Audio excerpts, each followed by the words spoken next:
परिचय क्या क्या था इसके बारे में तो बहुत जानकारी नहीं है। उनका कोई बहुत साहित्य भी मैंने देखा।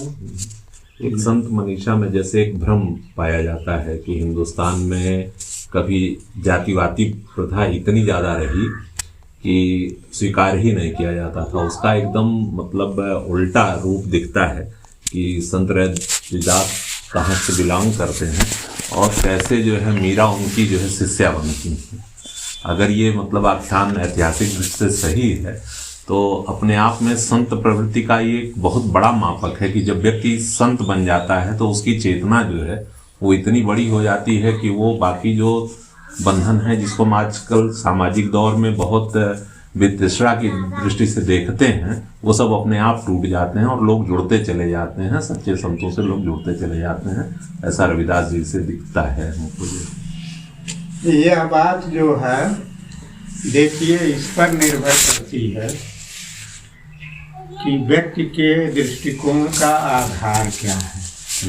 आज भी जो है हमारे हिंदू समाज में जो सामाजिक वर्गीकरण ऊंच नीच का जात पात का भेद है आध्यात्मिक क्षेत्र में उसी तरह से जैसे रविदास जी के समय में था आज भी है। यह नहीं कि वह उसका बीज खत्म हो गया है, आज भी है।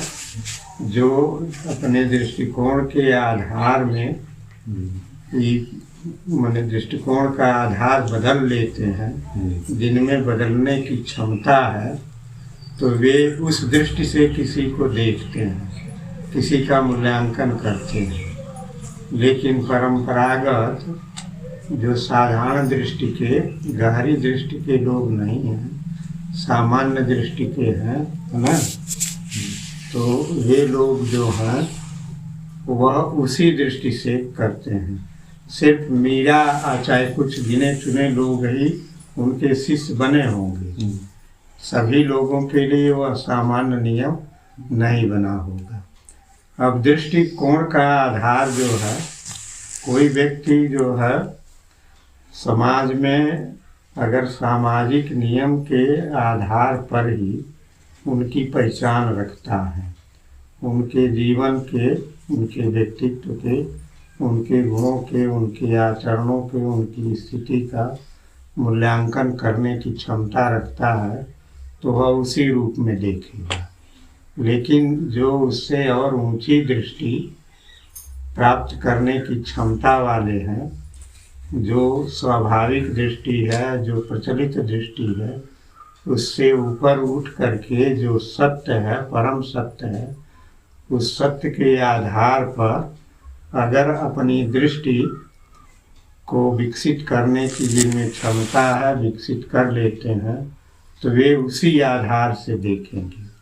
अब मान लीजिए कोई संत हैं और वैसे ही रविदास जी के ही चमार हैं, चाहे और किसी निम्न वर्ण के हैं, तो जो उन्हें आध्यात्मिक दृष्टि से जो सृष्टि के विधान का जो आधार है सत्य, जो परम और चरम सत्य है, यहाँ मनुष्य का विश्लेषण किया जाए तो सत्य तो यही है, हर मनुष्य जो व्यक्त हो रहा है जड़ चेतन आत्मा और शरीर का मेल है, चाहे कोई भी। सृष्टि में अगर सृष्टि के विधान से देखा जाए तो वह क्या है, जड़ और चेतन। अब हम लोग चेतन को आत्मा का लेते हैं, शरीर जड़ है, मरने के बाद शुद्ध जड़ रह जाता है और शुद्ध सूक्ष्म स्थूल जड़ से अलग कर देने पर शुद्ध चैतन्य शुद्ध रह जाता है।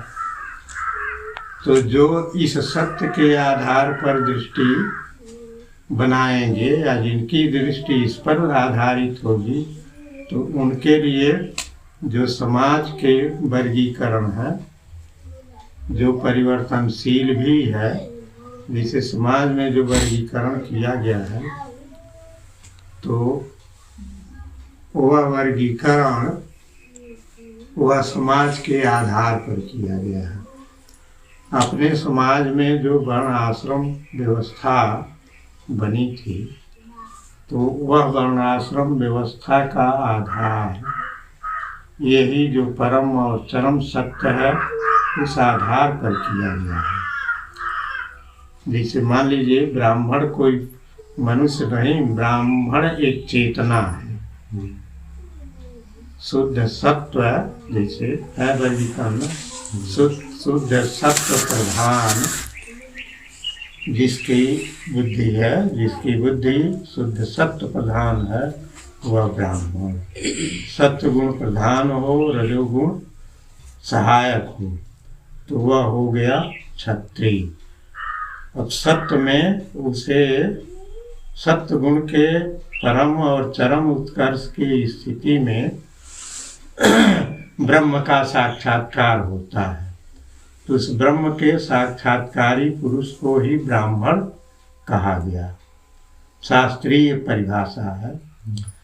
अब उस शुद्ध सत्व से कुछ उसमें कमी आई, उसमें रजोगुण भी सक्रिय हुआ, तो उसको कहा गया क्षत्रिय। उसे जो है उस चेतना जो वहाँ उभरेगी उसे कहा गया क्षत्रिय।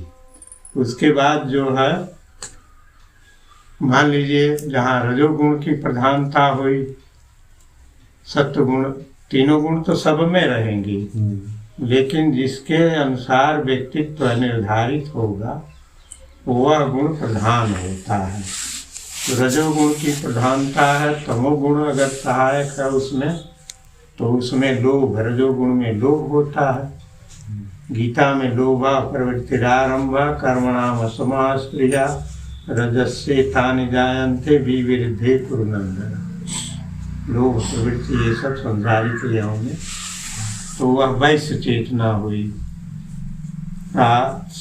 जो जहाँ तमोगुण की प्रधानता होती है तो वहाँ तो अंधकार हो ही जाता है, वहाँ बुद्धि उल्टी हो जाती है, वहाँ अधर्म धर्म मिटी, अधर्म ही धर्म है। जहाँ मन्नते तमसा वृता, तमस से अगर वृत्ति आवृत हो जाती है तो वहाँ जो है उल्टा हो जाता है। तो उन्हें जो है शूद्र चेतना कहा गया है, चेतना की स्तर है शूद्र बनिमूल। तो यह जो सत्य है, परम सत्य है, उस पर आधारित वर्गीकरण हुआ। अब समाज में जो वर्गीकरण हुआ, अब समाज में तो इसी आधार पर ब्राह्मण क्षत्रिय वैश्य, अब उसमें जो समाज में वह मान लीजिए अपने शुद्ध रूप में कोई सिद्धांत व्यवहार में नहीं लागू हो सकता है, कुछ न कुछ उसमें न्यूनता रहेगी ही।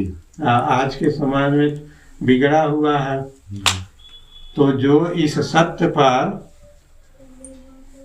इस सत्य के आधार पर अपनी पहचान और अपना दृष्टिकोण बनाएगा, तो वह किसी जन्म मात्र से ब्राह्मण से उसको संतोष नहीं होगा। उसे तो लगेगा उसमें, मान लीजिए अपनी दृष्टि से वह अगर इतनी विकसित दृष्टि है, तो वह जो है जो सामान्य एक दृष्टि बनती है, चाहे एक प्रचलित दृष्टि, समाज की प्रचलित दृष्टि है, एक स्वभाव से अपनी दृष्टि बनती है। जैसे स्वभाव से जिस परिवार में भले जन्मे पले बढ़े, तो उसकी दृष्टि होती है मैं ऊंचा हूँ, समाज में बड़ा हूँ, इस तरह का स्वाभाविक हो जाता है। प्रचलन भी है इस तरह से समाज में, तो उसको जो धारण करता है आज भी उसकी दृष्टि वह बनी हुई है। लेकिन जो उस सत्य पर आधारित जो उतना विकसित चेतना का होगा व्यक्ति, तो वह जब अपनी उसे मूल्यांकन करने के लिए कहा जाएगा या उसे अपनी किसी से संबंध बनाने के लिए अगर निर्णय करना हो, तो वह क्या करेगा, वह इस जो लोक दृष्टि है इसको लोक दृष्टि कहेंगे, लोक मत कहेंगे। तो जो लोक दृष्टि से उसका काम नहीं चलेगा, लेकिन जो लोक दृष्टि से ऊपर ऊंचा चिंतन रखने वाला, जो प्रचलित परंपरा की दृष्टि है या जो स्वाभाविक दृष्टि है, जो उससे मुक्त नहीं हुआ है, ऊपर नहीं उठा है, तो वह जो है इसी आधार पर निर्णय करेगा, तब वह मेरा नहीं हो पाएगा कि नहीं। तो आज भी यह है, उस समय भी था।